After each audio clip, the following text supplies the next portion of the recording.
Hello दोस्तों, कैसे हैं आप सब। और मैं आज आपके लिए एक यूज़फुल वीडियो लेकर आ चुकी हूं। और कैसे हैं आप सब। यदि आपको कुछ ऐसी टिप्स मिल जाएं जिससे आपके समय की बचत हो और आप अपने लिए भी कुछ समय निकाल पाएं और आपका काम भी आसानी से हो जाए, तो आज हम ऐसी ही वीडियो लेकर आए हैं। तो सबसे पहली टिप है हमारी, हमने ये चाशनी तैयार कर ली है और आज हम रस भरे पूड़े बना रहे हैं। और हमने ये आटा घोल लिया है और इसमें हम थोड़ा सा बेकिंग सोडा डाल देते हैं और इसे अच्छी तरह से हम फेंट देते हैं। तो बस ये हमारा घोल तैयार है। अब हमने गैस पर कढ़ाई को रख दिया है और इस घोल में हम थोड़ा सा ऑयल भी डाल देते हैं और इसे फिर से फेंट देते हैं। तो इससे हमारे पूड़े बहुत क्रिस्पी बनेंगे। तो अब हमने कढ़ाई को रख दिया है और इसमें हम रिफाइंड ऑयल डाल देते हैं और रिफाइंड ऑयल को हमें अच्छे से गर्म करना है। और इसमें हम एक पूड़ा छोड़कर देख लेते हैं। तो हमें ऑयल से ही गर्म लग रहा है, तो इसमें हम एक एक करके पूड़े को छोड़ देते हैं। और इस तरह से हम पूड़ी को छोड़ने के बाद थोड़ी देर पकने के बाद हम गैस को थोड़ा मंदा करेंगे, यानी कि मीडियम करेंगे। और अब हम पूड़ों को पलट देते हैं और पलट कर इन्हें क्रिस्पी होने तक हम सेक लेते हैं। तो आप मेरे चैनल पर नए हैं तो मेरे चैनल को सब्सक्राइब कीजिएगा और मेरी वीडियो को लाइक शेयर कमेंट कीजिएगा। तो ये वीडियो बहुत ही इंटरेस्टिंग होने वाली है, इसे पूरा वॉच कीजिएगा।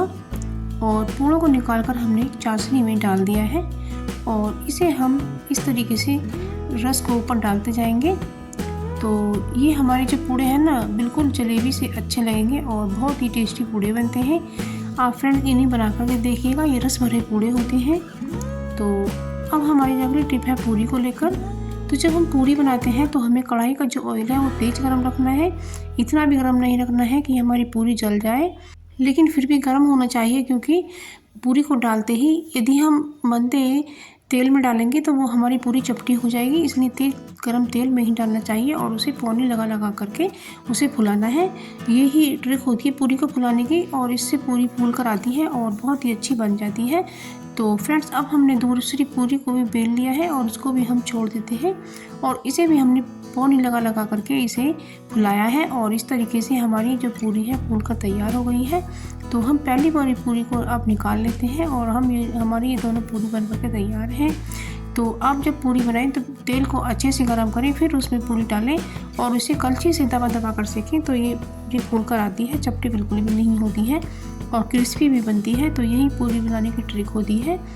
तो इस तरीके से आप पूरी बनाइएगा। फ्रेंड्स, हमने ये 4 पूरियाँ बनाई हैं और चारों ही पूरियाँ हमारी अच्छे से फूल गई हैं। तो इसकी यही ट्रिक होती है कि जब पूरी आप डालें तो उसे धीरे धीरे कलछी से दबा दी जाए, तो आपकी पूरी अच्छी बनेगी। और ऑयल भी तेज़ गर्म होना चाहिए। तो यही पूरी बनाने की अच्छी ट्रिक होती है। आप मेरे चैनल पर नए हैं तो मेरे चैनल को सब्सक्राइब भी कर लीजिएगा। और अब ये जो हमारे नॉन स्टिक का तवा होता है ना, तो इसके नीचे जो ये चिकनाई जम जाती है, ये छूटकर नहीं देती है। तो इसको हम क्या करते हैं साफ़ करने के लिए, तो आप वीडियो में देख सकते हैं। तो इस पर लगाएंगे हम थोड़ा सा हार्पिक और हार्पिक की मदद से हम इसे छुड़ाएंगे और हमारा तवा बिल्कुल से साफ़ सुथरा हो जाएगा। तो इस पर हार्पिक को लगा देना है और हार्पिक को लगा देने के बाद इसे हमें 1-2 मिनट के लिए छोड़ देना है। और उसके बाद इसे हम या तो आप बेकार पड़ा हुआ टूथब्रश लें या फिर इस तरह से स्क्रबर लें और इस तरह से मसल करके इसे साफ़ कर लें। तो ये जो इसकी ये चिकनाई जम जाती है ना, तो ये सारी ही उखड़ कर साफ़ हो जाएगी। तो आप अपने तवे को इसी तरह से साफ़ कीजिएगा। ये बहुत ही यूज़फुल सी ट्रिक है, तो आप इसे ज़रूर से फॉलो कीजिएगा। और फ्रेंड्स, देश के किस कोने से मेरी वीडियो को देख रहे हैं तो आप मुझे कमेंट सेक्शन में ज़रूर से बताइएगा। मुझे सुन करके बहुत अच्छा लगेगा। और मेरी वीडियो पसंद आए तो और ये जो गोल वाले डब्बे इस तरह के निकल आते हैं, तो इन्हें भी ना फेंकें। और इसमें हम अपने भगवान जी के कपड़ों को सेव करके रखेंगे। ड्रेसेस होती हैं, ये गोल होती हैं।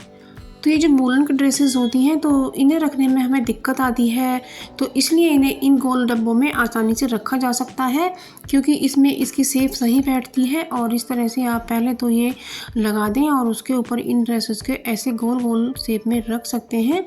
तो इस तरीके से हमारे जो कान्हा जी हैं ना, उनकी ड्रेस भी अच्छे से रखी रहेंगी, ना तो गंदी होंगी और ना हमें ढूंढने में परेशानी होगी। यदि हम किसी पन्नी वगैरह में बांध देते हैं तो वो हमें मिलती नहीं है। ये हमारे कान्हा जी की कैप है जो हमने घर पर ही बनाई है। और ये हमारी भजन की माला है, इसे भी हम इसी में रख देते हैं। तो इस तरह से आप इस तरह के गोल डब्बों को यूज़ कर सकते हैं, ये बहुत यूज़फुल होते हैं। आप इन्हें फेंकने की गलती बिल्कुल ना कीजिएगा। तो ये भी ट्रिक आपके बहुत ही काम की है, आप इसे ज़रूर